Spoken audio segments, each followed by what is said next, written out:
And I'm Haley Harmon in tonight for Nancy Cox. Thanks for joining us tonight at 6. Well, the polls here are officially closed, and soon enough we will know which two candidates running for LEX 18 mayor will square off in the general election. Yes, there were 7 candidates on the ballot today. All of them want the job, of course, but only 2 will make it to November. And a former Lexington police chief hopes he's one of them. Let's go out live to Carolina Buchek. She's at Ronnie Baston's watch party. Hi, Carolina. Hi, the crowd that will be cheering on Ronnie Baston tonight, they will be gathering here. It's empty now. They're slowly starting to trickle in, but they are expecting a good-sized crowd tonight, and they are hoping for a win. Right now, we are at the Fraternal Order of Police Lodge, which makes sense given that Baston has spent more than 30 years on Lexington's police force. So this is naturally where his party would be. Now, earlier today, Baston actually voted himself alongside his family, and he told us he feels great about his campaign. But he wasn't just going to sit around and wait. Baston said he was planning on knocking on doors and making phone calls up until the polls closed just a few minutes ago. He says he wants this job and thinks his police background actually gives him an advantage when it comes to tackling crime in Lexington. One of the key issues we need to address very quickly is crime and opioids and school safety.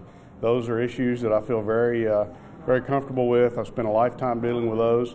I won't have to have a learning curve. I can start day one.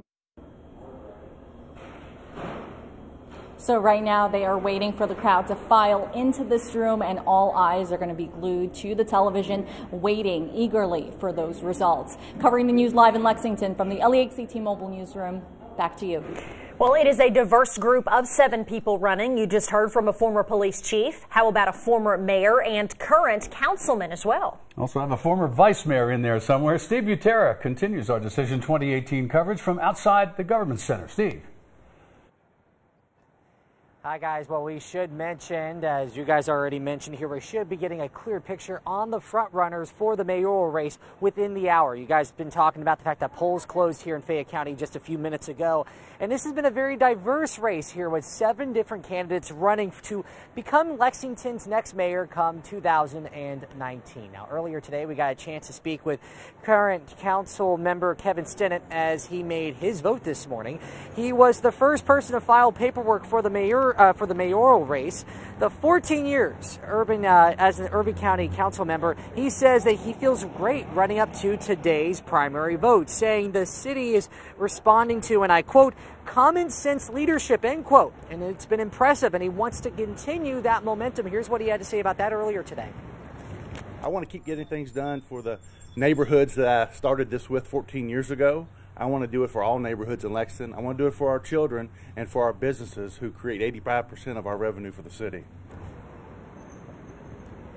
Now, another person we're talking about is Teresa Isaac, who was Lexington's mayor from 2003 to 2007, and she wants that title back for 2019. She says she decided to run again after getting calls from people to try it again to become Lexington's next mayor. Even up to this morning, she's been working hard on getting each and every vote.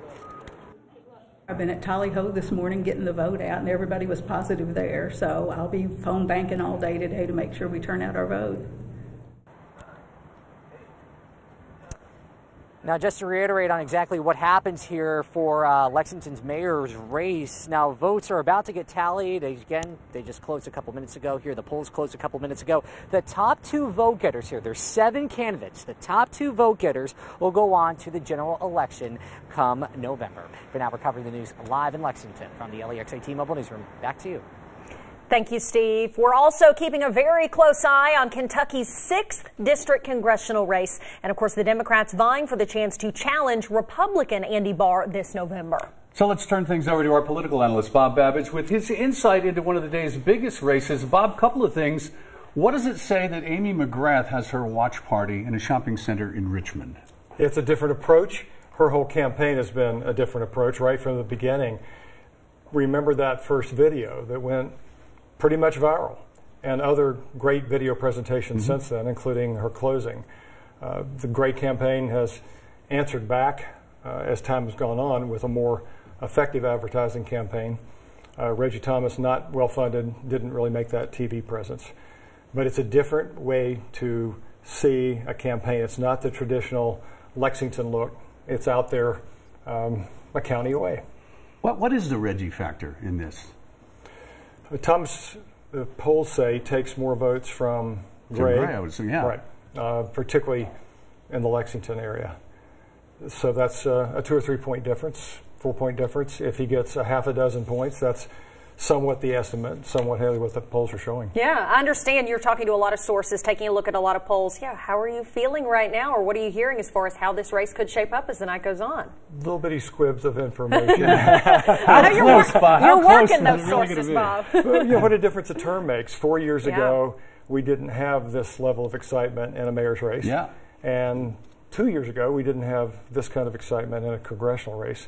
So it's a much different moment for everybody tonight. A lot of anticipation.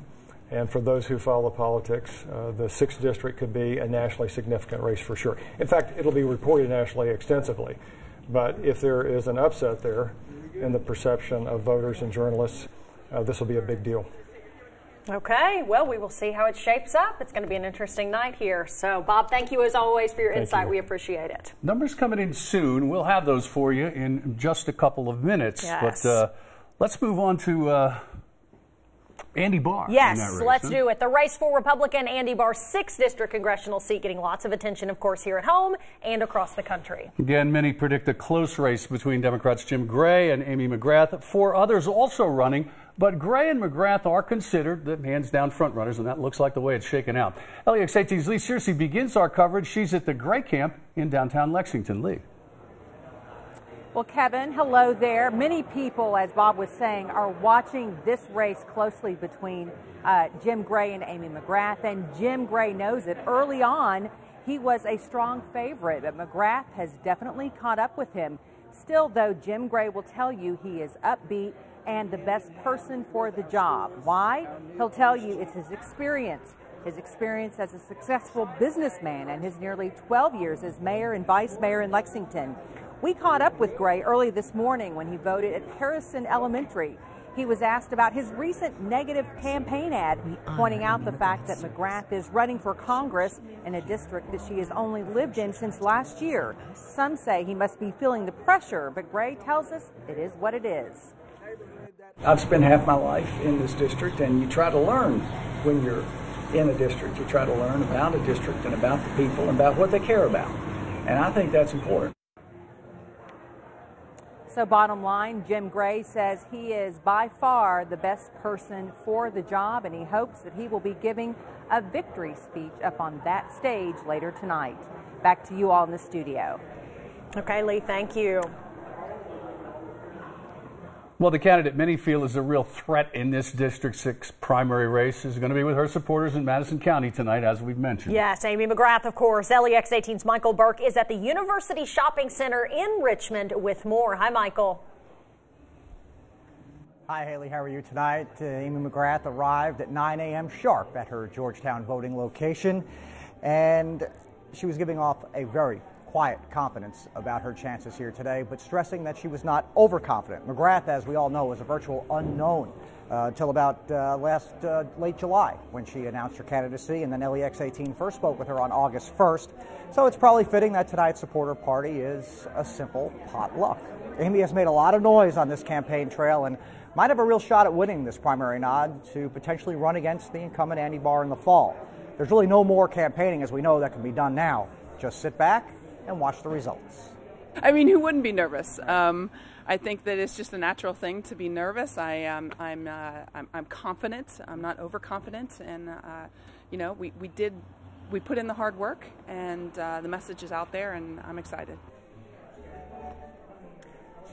McGrath added that no matter what happens tonight, she is very proud of the campaign that she has run and very thankful to those who believed in a virtual nobody just 10 months ago. Covering the news live in Madison County from the LEX 18 mobile newsroom.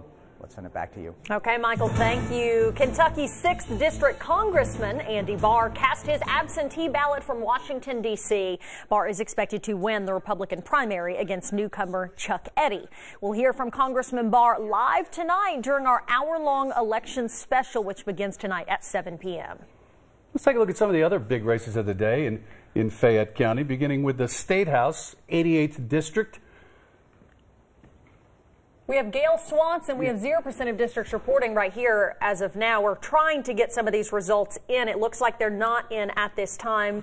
So we'll be following these numbers as they come in throughout the evening, and we'll keep you updated on these and all the other races. Here are some that we do have results on. Fayette Circuit Clerk in the Democratic primary. Vincent Riggs, as of now, with only 2% of the precincts reporting 55 to 45%. All right. And in the Democratic primary for Judge Executive, Don Blevins with a healthy lead over Gene Kaiser, 76% of the vote there. We have John Larson, 66%, with 3% of the precincts reporting over James Mark Sizemore with 34% of the vote as of this time. Urban County Council at large, 3 of them moving on. Steve Kay with 24% leading the way. Richard Maloney, Chuck Ellinger, all of them with council experience. You see there some of those others that are getting votes as well. Still just a very few precincts reporting as of this time. As you can see, many of them still 0. So these are early results just coming in. You can keep your TV right here on LEX 18. We're going to be following these results. Here's the Fayette Circuit Judge. Libby Messer, 43%.